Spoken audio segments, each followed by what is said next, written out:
They start moving. The pace lap begins.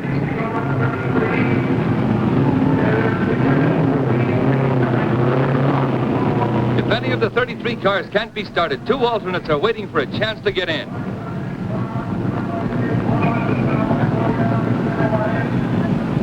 Crews scamper for safety after their cars have roared away. They head for the first turn. Here's some trouble. Sam Hank's car won't start. He's moving. He had to start before he crossed that white line. He's half a mile behind. A St. Louis grocer paid $30,000 for that car. The pace car leads them around the first turn. Is this the year for the Novi Specials? Duke Nailen in number 18 or Chet Miller in number 32? Experts say Lee Wallard in 99 or Maury Rose in 16 may beat them. Or it might be rookie Mike Nazarick in 83, winning car of the previous year, or Johnny Parsons, last year's winner in number 3, or Tony Bettenhausen in number 5, or this year's 136-mile-an-hour qualifier Walt Faulkner in number 2. Not a single starter qualified at less than 132 miles an hour.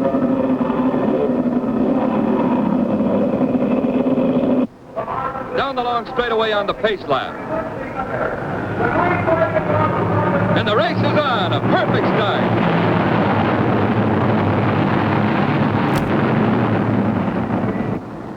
Jack McGrath, the number 9, takes the lead into Tornado Bend where anything can happen.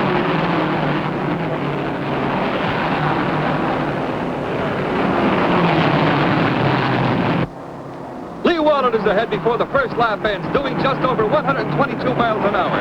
The day's first battle for the lead is on. It's still Wallard and McGrath. The rest are jockeying for positions according to their strategy. McGrath is trying desperately to overtake Wallard. They have increased their speed to more than 124 miles per hour. Behind the leader comes Troy Ruttman, Nazarick, Dwayne Turner, Cecil Green, Bettenhausen, Freddie Agabatian, Faulkner, and Parsons. McGrath leads at the end of 3 laps and wins his first $100 lap prize. McGrath stays out in front through the 4th lap, but the 5th lap belongs to Wallard, who's doing almost 126 miles an hour. Cecil Green is 3rd, Walt Faulkner 4th.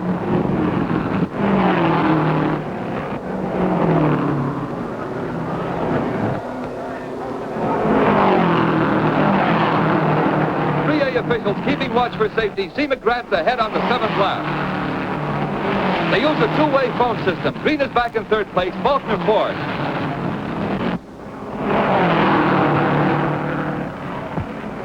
Blackboard signs tell Bettenhausen and Carter how fast they are going. It's a terrific pace. Too much at the end of only 8 laps for Joe James. He's out of the race with a broken drive shaft. At 10 laps, it's McGrath, Wallard, Green, and Faulkner. McGrath's average speed is up to 128 miles per hour, a record. Pit stops begin early. Here comes Johnny McDowell in the great money-making car, Wilbur Shaw's Maserati. Not far behind is Mac Hellings. The pits already have been visited by Hanks, who had trouble starting, and Nailen.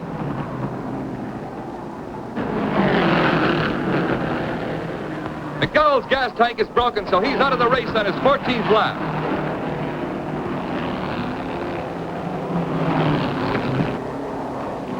Wallard recaptures the lead on the 16th lap, with McGrath still fighting every inch of the way. Hellings is back in the pits on his 18th. That's all for him, a broken piston.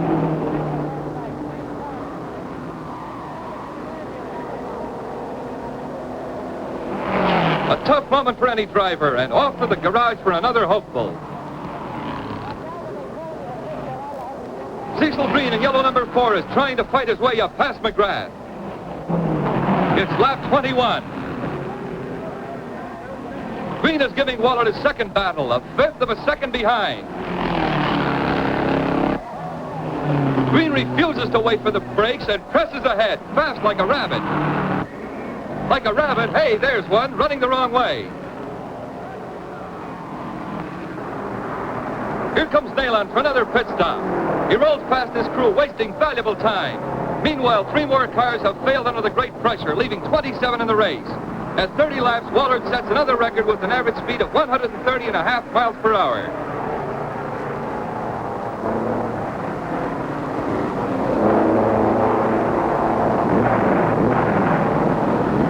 Here comes the other Novi special with Chet Miller at the wheel, and the Novi pit crew still busy with nail-on.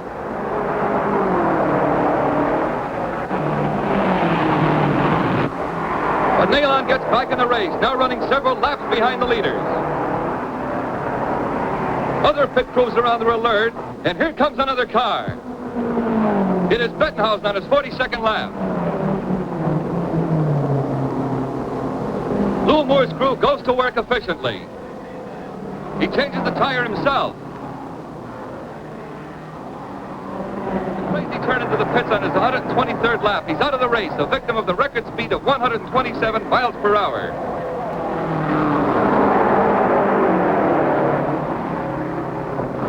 The Ever Alert 3A officials see something. Rose is skidding. The first car to flip. But Rose, covered with mud, walks away. He first wants to assure his children he's okay and says some days you can't make a dime. He was running third. Wallard leads by a lap. At 345 miles, Wallard is averaging 125 miles per hour. Parsons was doing 124 when the 1950 race was rained out at that distance.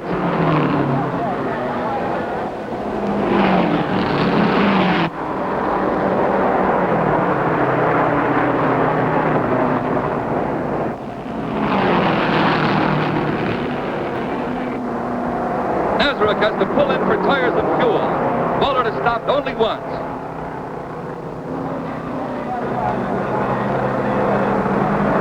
Nazareth takes advantage of all of the 1 minute and 44 seconds he is in to make himself fit for the fight to finish with Wallard. Nazareth is in his 147th lap. Wallard is 2 laps ahead of him now.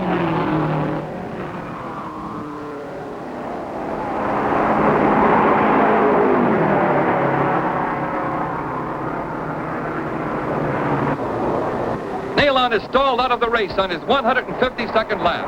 He is sure of 10th place, though, because only 9 others are still running. Another one is after Wallard. Linden at number 57. Linden passes Wallard. He's gaining a lap in the field. While Wallard and Linden battle, Bettenhausen spins.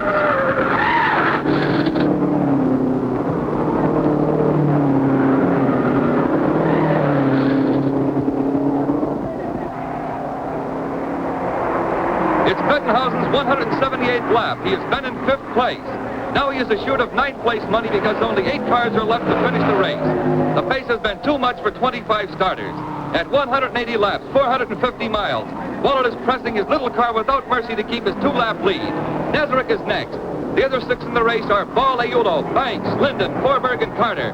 The average speed is still better than 126.5 miles per hour.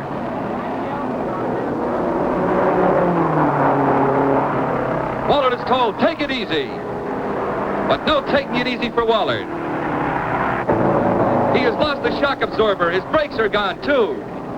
It's dangerous driving, but Wallard hangs on. Lap 199, 1 to go.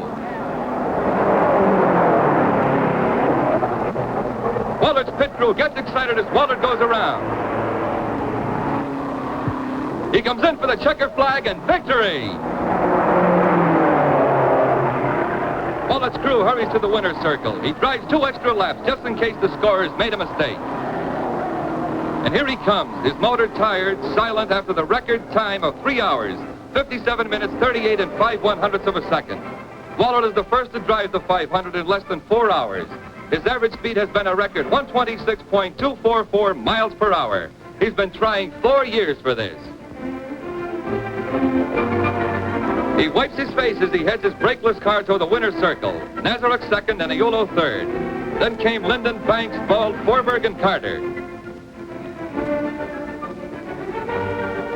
His car rolls into the winner's circle on the last of the power that sped it to victory and held it together through the grueling test. This has been the safest 500 in history. Not a single driver hurt, even though the speed was so great that a record number of 25 drivers failed to finish.